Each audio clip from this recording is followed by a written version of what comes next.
Hello students, कैसे हैं? बढ़िया, फर्स्ट क्लास जी। आज हम लोग अपने डिमांड एंड रिकवरी में पास्ट ईयर्स पे जो क्वेश्चंस पूछे गए हैं उनके बारे में डिस्कशन करेंगे। हम लोगों ने बहुत ही समराइज्ड वे में किया अपना डिमांड एंड रिकवरी, क्योंकि उसको रिटेन रखना थोड़ा मुश्किल होता है।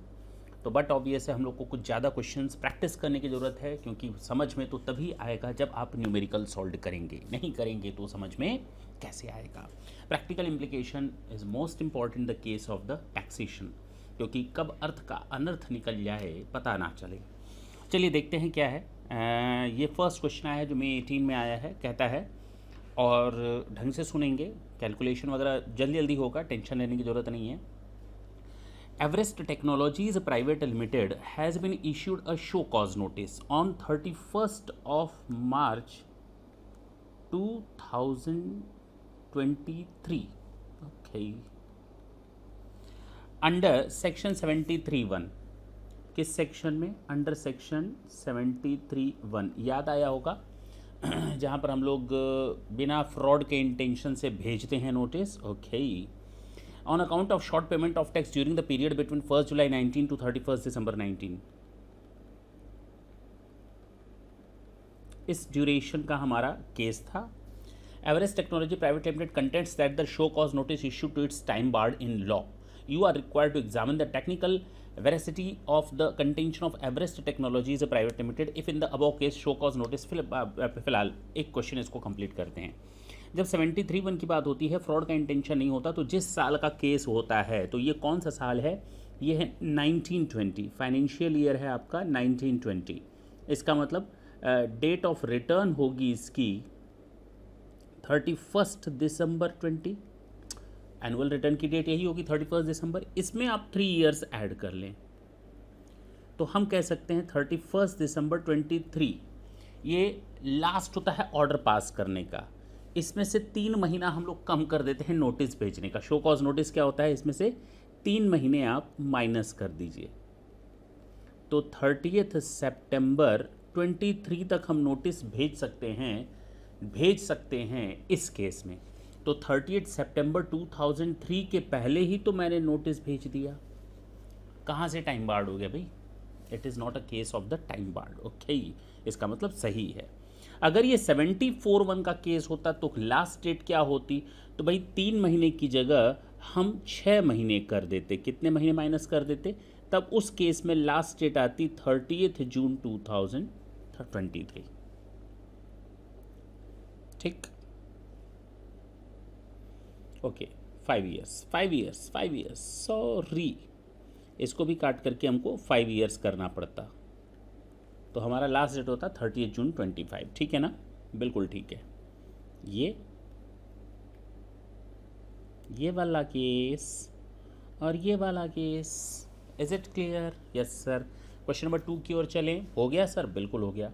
Mr. X registered under GST Act has made short payment of GST for the month of जुलाई 20 का केस है। ढंग से सुनेंगे।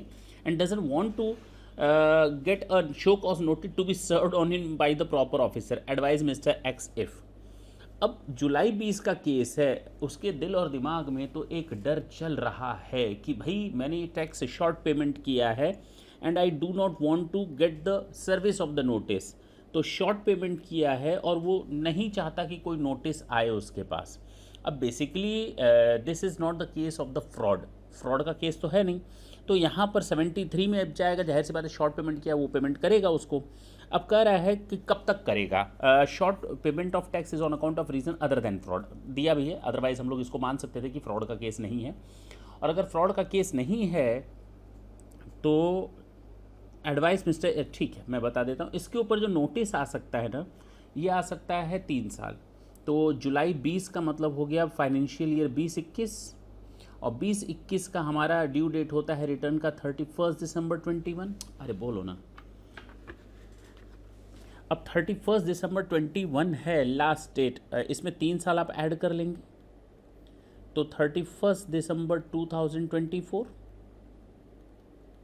इसमें आप 3 महीने माइनस कर देंगे नोटिस भेजने के, तो 30 सितंबर 2024 तक नोटिस आ सकता है। इसके पहले अगर वो चाहता है कि हम अपना हिसाब किताब निपटा लें तो भैया निपटा लो, नोटिस आ सकता है, इसके पहले आप खुद ही निपटा सकते हो, अपना इंटरेस्ट प्लस टैक्स का पेमेंट कर दो, झंझट खत्म। अगर 73(1) का केस है तो झंझट खत्म। जी समझ में आई बात। पेनाल्टी यहाँ देने की ज़रूरत नहीं पड़ती, लेकिन हाँ उस केस में पेनाल्टी देने की ज़रूरत पड़ती है, इसमें आएगा अभी थोड़ी देर बाद, हम उसके बारे में डिस्कशन करेंगे, क्योंकि जब हमने आपको चैप्टर पढ़ाया था तो वो टॉपिक मैंने नहीं पढ़ाया था। अगर मैं उसको उस समय बताता तो शायद शायद शायद आप उस समय थोड़े कंफ्यूज हो गए होते। आएगा ये टॉपिक, ठीक है ना। तो टैक्स और इंटरेस्ट दे देगा, झंझट खत्म हो जाएगा। If mister X want to pay the interest payable then on the, ठीक है 18% के हिसाब से दे देगा, झंझट खत्म प्रॉपर ऑफिसर को, ठीक। और अगर फ्रॉड का केस है तो फ्रॉड का केस है तो भैया आपको टैक्स इंटरेस्ट प्लस पेनाल्टी तो मजबूरी है, खुद दे रहे हो नोटिस के पहले, तो 15% 15% तो आपके ऊपर जाएगा ही जाएगा। 15% टैक्स इंटरेस्ट और penalty 15% of the tax demanded. Clear है, ये भी क्वेश्चन हो गया। Question number 3, a taxpayer has suppressed certain facts. Suppressed certain fact का मतलब he was having an intentional means he was having such type of intention to not to make the payment of tax intentionally. Means वो उसके दिमाग में एक fraud करने का जा रहा था कि वो हम कुछ मैटर छिपा देते हैं, कुछ फैक्ट्स को नहीं डिस्क्लोज करते। मीन्स कोई ना कोई मटेरियल इन्फॉर्मेशन जिसका उसके को नॉलेज था, वो जानबूझ करके डेलिबरेटली ही is going to report the short amount of tax. तो वहाँ पर कुछ शॉर्ट अमाउंट ऑफ टैक्स का पेमेंट किया। This mistake is pointed out by the department but no show cause notice has been issued.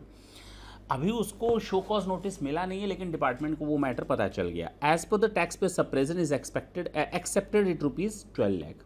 अब देखो 12 लाख का वो एक्सेप्ट कर रहा है कि उसने फ्रॉड किया है, एक तरह से ये कह रहे हैं कि 12 लाख का उसने फ्रॉड किया है, and he agrees that the suppression has taken place in the month of the January 19। और ये कब हुआ है? जनवरी 19 का केस है। ही क्लियर्स द ड्यूज ऑन 20 अप्रैल। अब 20 अप्रैल 2019 को उसने केस पूरा कर दिया। क्लियर है। However, the department on verification identifies additional suppression of ₹2 lakh.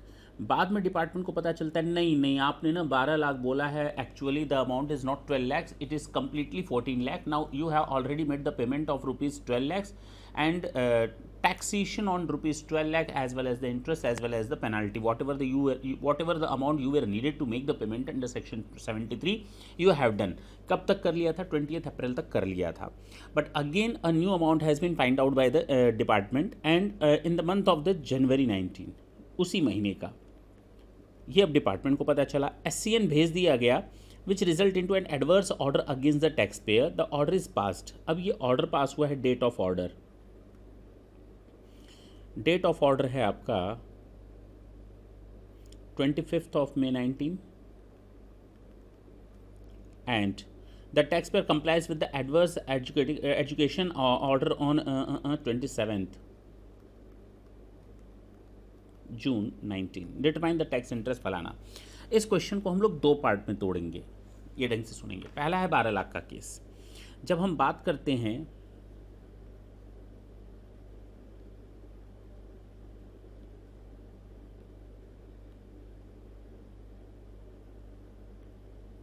ढंग से सुनेंगे, बहुत इंपॉर्टेंट टॉपिक है. सबसे पहले बात करेंगे 12 लाख का और उसके बाद हम बात करेंगे 2 लाख का अमाउंट. इसको हम टर्नओवर भी लिख सकते हैं. मान लेते हैं ये सेल्स है, because in the question it is not given sale है कि टैक्स का अमाउंट है. अब 12 लाख दिया है, सप्रेजन ऑफ अमाउंट है, सप्रेस्ड अमाउंट है, इट मीन्स टोटल टर्नओवर है. ठीक है ना, हम ये मानकर चलेंगे ये 12 लाख रुपए का टोटल टर्नओवर है. और साथ ही साथ हमें इस केस में टैक्स रेट भी नहीं दिया है, तो हम मान लेंगे GST रेट जो एप्लीकेबल है यहाँ पर वो 18% लेकर चलते हैं. कोई दिक्कत है आपको? नहीं सर, हमें क्या दिक्कत होगी.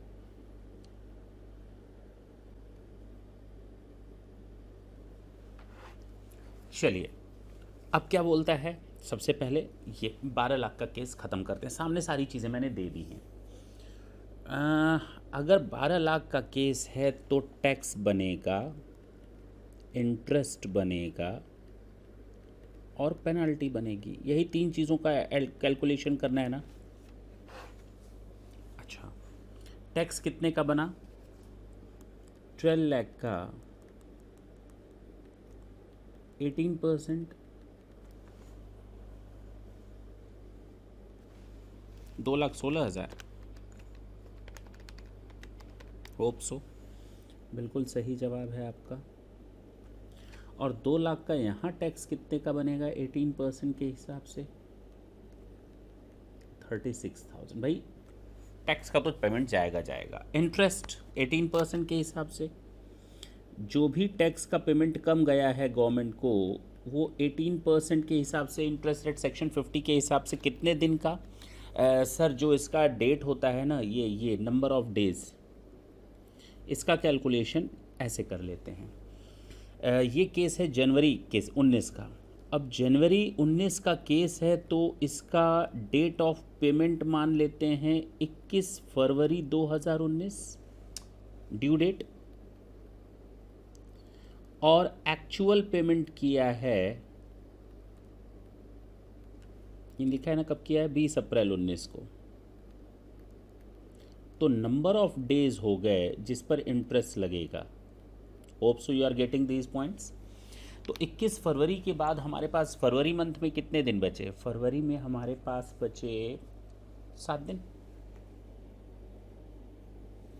और मार्च में कितने दिन बचे? मार्च में बचे 31 और अप्रैल में 20। टोटल मिलाकर कितने हो गए? 58 डेज। तो यहाँ पर 58 डेज का आप लोग निकाल देंगे।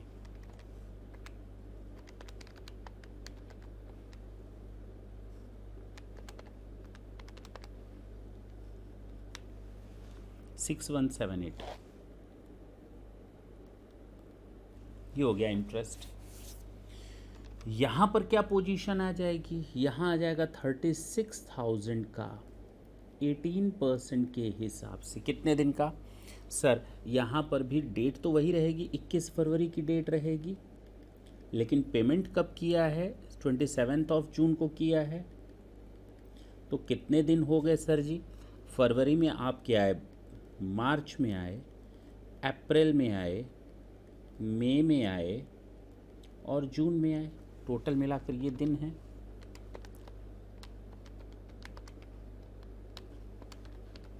One 126 days. तो ये हो जाएगा आपका 126 डेज का।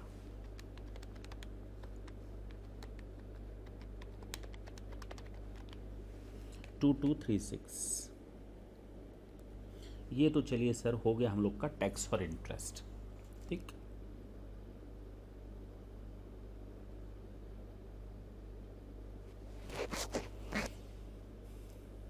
$59 डेज आ रहा है। ठीक है, 126 डेज। ठीक है, एक दिन का फ़र्क है, देख लेंगे आप लोग, अदरवाइज दैट इज़ ओके। ठीक है ना। चलिए ये आप लोग देख लेंगे। क्यों भैया 21 तारीख है ना, कि 20 तारीख को माना है लास्ट डेट इसने।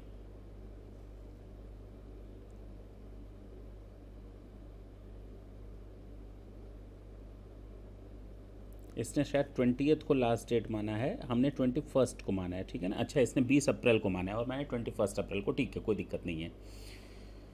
चलिए अब आते हैं, ये मैंने लिख दिया था 21 अप्रैल डेट ऑफ पेमेंट। सॉरी, जनवरी का हमने लास्ट डेट का माना था 21 ऑफ, अच्छा 20th अप्रैल है, नहीं ठीक है। चलिए अब आते हैं, इसमें बात करते हैं पेनाल्टी की। तो पेनाल्टी कितनी लगेगी सर? पेनाल्टी ना मैंने कहा ना, एक ऐसा पॉइंट था जो मैंने आपको नहीं बताया। अगर वो अपने मन से भी पेमेंट कर रहा है, यहाँ पर सेक्शन 73 लग रहा है और यहाँ सेक्शन 74 लग रहा है, दोनों में फ़र्क समझें। जब मैंने आपको सेक्शन 74 बताया था तो मैंने कहा था अगर वो नोटिस इशू होने के पहले पेमेंट कर देता है तब तो 15% ऑफ द टैक्स डिमांडेड का उसके ऊपर पेनाल्टी लगता है, लेकिन यहाँ पर नोटिस इशू हो चुका है। नोटिस इशू हो गया है 25 मई को, नोटिस इशू हो गया है 25 मई को, उसके बाद वो पेमेंट कर रहा है और वो भी एक महीने बाद, 30 दिन के बाद। देखिए ना, 27 जून को पेमेंट कर रहे हैं, यानी कि आफ्टर 30 डेज। तो 50% पेनाल्टी लग जाती है टैक्स डिमांडेड की। तो 36,000 का 50%, 18,000। अब आते हैं पहले वाले केस में जो मैंने आपको नहीं बताया था। देखिए, जब आपका केस सेल्फ असेसमेंट वाला होता है ना, और आपने कोई अमाउंट जिस पर टैक्स नहीं दिया है and you are knowing that thing, और आप चाहते हो हम उसको पहले ही दे दें बिना नोटिस आए, तो अगर ये सेल्फ असेसमेंट का केस है और 30 दिन बीत जाने के बाद भी अगर आप पेमेंट नहीं करते हैं, 30 दिन, 30 डेज़, कितने, 30 डेज़, तो उस पर आपको पेनाल्टी देनी पड़ेगी। कितनी सर? 10% देनी पड़ती है। वो तो है ही भाई, मैंने आपको लास्ट सेशन में क्या बताया था पेनाल्टी का केस, यही तो बताया था शायद। ये सेक्शन 73 है, ये देखिए, ये मैंने आपको ये सेक्शन 73 में पेनाल्टी क्या बताया था, higher of 10% of the demanded tax और 10,000 is the penalty whichever is higher. लेकिन यहाँ पर मैंने वर्ड यूज़ किया था नोटिस और इशू ऑफ ऑर्डर, ठीक है ना, नोटिस या इशू ऑफ ऑर्डर। लेकिन मैंने अब यहाँ पर बोल रहा हूँ कि अगर ये सेल्फ असेसमेंट का केस है तो ये नोटिस और इशू ऑफ ऑर्डर नहीं है, सेल्फ असेसमेंट का केस है, तो यहाँ पर 30 डेज़ के बियॉन्ड, 30 डेज़ के बियॉन्ड ये सिस्टम एप्लीकेबल हो जाएगा, तब इससे कोई लेना देना नहीं। अगर मैं ये चीज़ उस समय आपको बताता तो आप थोड़े कंफ्यूज रहते, हम क्या बताना चाह रहे हैं आपको समझ में नहीं आता। ये बेसिकली सेक्शन है, सेक्शन 73 सब सेक्शन 11, उसमें ये चीज़ बताई गई है। मैं फिर बोलता हूँ, अगर ये सेल्फ असेसमेंट का है ना तो पेनाल्टी भी लगेगी, यही लगेगी, सेल्फ असेसमेंट में भी लगेगी। अगर आप अपनी ड्यू डेट के बाद 30 दिन के बाद पेमेंट कर रहे हैं तो 10% और 10,000। क्लियर? वापस आए उस टॉपिक पर, तो यहाँ पर भी आ जाएगा 10% ऑफ 2,16,000। क्यों सर? 30 दिन के बाद पेमेंट कर रहा है, हाँ 20 अप्रैल को पेमेंट कर रहा है। जनवरी का पेमेंट कब है? फरवरी में हो जाना चाहिए था, 21 फरवरी। भाई मैं 21 फरवरी ही लेकर चल रहा हूँ, क्वेश्चन का आंसर जो दिया वो 20 फरवरी के हिसाब से चल रहा है, मैं 21 फरवरी के हिसाब से चल रहा हूँ। तो अब 21 फरवरी को हो गया, तो 21 फरवरी का मतलब उसका 10%, 21 फरवरी के बाद आता है 21 मार्च, लेकिन यहाँ 21 मार्च तक पेमेंट नहीं हुआ। अगर 30 दिन के अंदर पेमेंट नहीं होता है, सेल्फ असेसमेंट का केस हो, सेक्शन 73 का केस हो, तो भी वहाँ पर पेनाल्टी लग जाएगी 10% ऑफ 2,16,000 और 10,000 विच एवर इज़ हायर। तो आपको मालूम है दोनों में से हाई कितना होगा, 21,600। ये हो गया इसका अमाउंट जो हमें कैलकुलेट करना था, और ये हो गया इसका।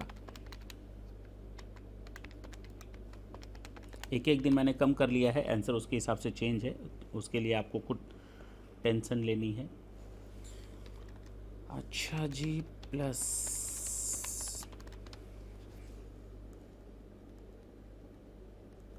दिस इज योर आंसर, ये आपका है आंसर, इसको कर लें आप लोग नोट, ठीक। जल्दी से देखिए, कुछ चीज़ें एजम्पशन बेस्ड हैं, मैं फिर बोल रहा हूँ इस क्वेश्चन में काफ़ी चीज़ें एजम्पशन बेस्ड हैं।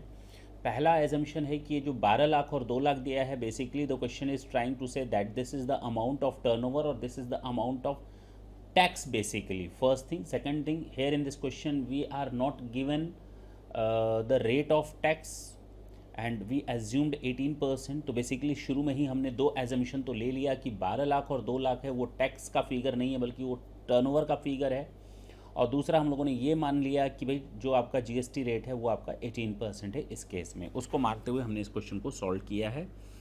नेक्स्ट क्वेश्चन की बात करते हैं, और इस क्वेश्चन में कुछ ज़्यादा ही एजम्पशन बेस्ड है, तो जो हमें एजम्पशन समझ में आया हमने वो एजम्पशन ले लिया।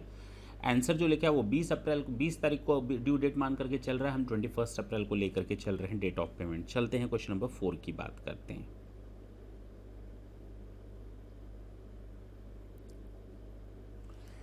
कहता है इनोबा भावे is engaged in supply of taxable services in the month of April and collect IGST of rupees 50,50,000 कितना 15,50,000 इसने कलेक्ट किया है. हावर he fails to pay the tax so collected with in 30 days. 30 days के अंदर वो पेमेंट नहीं कर पाया कलेक्शन के बाद. अच्छा, no show cause notice has been issued to him so far. इनोवा Bhave decide to discharge his tax liability before the SCN is issued to him. He is of the view that no penalty is leviable. अब बताइए, जब self assessment की बात आती है तो मैंने अभी इसके पहले वाले में बताया कि आपके ड्यू डेट के 30 दिन के अंदर पेमेंट हो जाना चाहिए. ड्यू डेट क्या है? ये केस है आपका 18 अप्रैल का, तो इसका मतलब मई में इसका पेमेंट हो जाना चाहिए. 20 मानो या 21 मई को पेमेंट हो जाना चाहिए. कहता है इसने 26 जून को पेमेंट किया है. एक्चुअल में देखो तो नेक्स्ट लाइन यही दी है, no show cost notice has been issued his of the that no penalty is leviable if the payment of tax is made before issue of SCN. Therefore the self assessment 1550 page on 26 June. यानी कि अब जरा सोचो, case है उसका 18 अप्रैल का और इसकी ड्यू डेट है पेमेंट की 20 तारीख की ले लेते हैं बुक ने, अगर 20 मई ले लेते हैं और 20 मई में हम 30 डेज़ और जोड़ लेते हैं तो आपका 19 जून आ जाएगा. 19 जून तक इसको पेमेंट कर देना था, लेकिन इसने 26 जून को पेमेंट किया, डिले कर दिया भाई साहब आपने. तो अब 10% और 15,50,000 का 10%, 1,55,000 लग जाएगा. चलें अगले क्वेश्चन में. देखें ना आप, वो जो प्रोविज़न था कितना इंपॉर्टेंट था, 73 सबसेक्शन 11 का. Richmond has self assess tax liability 80,000 पे विद इन 30 डेज. तो भैया उसके ऊपर लग जाएगा पेनाल्टी 8,000 या 10,000, जो ज़्यादा हो तो 10,000 लगा दो, सीधा बात हो गया. वही बार बार क्वेश्चन आ रहा है तो सीधे 10,000 लग जाएगा. Determine the interest. अच्छा, तो पहले तो पेनाल्टी ठोक दो इसके ऊपर, 10,000 किनारे करो. डेट ऑफ कलेक्शन है 18 दिसंबर 19. Date if payment of tax 26 February. अब 18 दिसंबर के बाद इसकी डेट आएगी जनवरी में, तो 20 जनवरी को डेट मान लें. और 20 जनवरी के बाद जबकि ये पेमेंट कर रहा है 26 फरवरी को, तो इसका मतलब इंटरेस्ट इतने दिनों का लग जाएगा 20 जनवरी से 26 फरवरी तक का. हाँ या ना?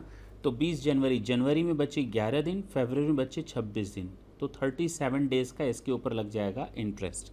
कितने रुपए पर? 80,000 का. तो 80,000 का 18% के हिसाब से इंटरेस्ट लग जाएगा 37 डेज़ का. और पेनाल्टी लग जाएगी इसके ऊपर, हम लोगों ने पहले ही कैलकुलेट कर लिया था, 8,000 या 10,000, जो दोनों में से अधिक हो. और टैक्स तो लगना ही लगना है, वो तो खुद ही कह रहा है 80,000, वो तो खुद ही कह रहा है ना भाई.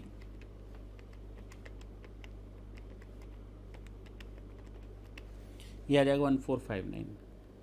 तो he is needed to make the total amount 10,000 plus 80,000 plus 1459, 91,459.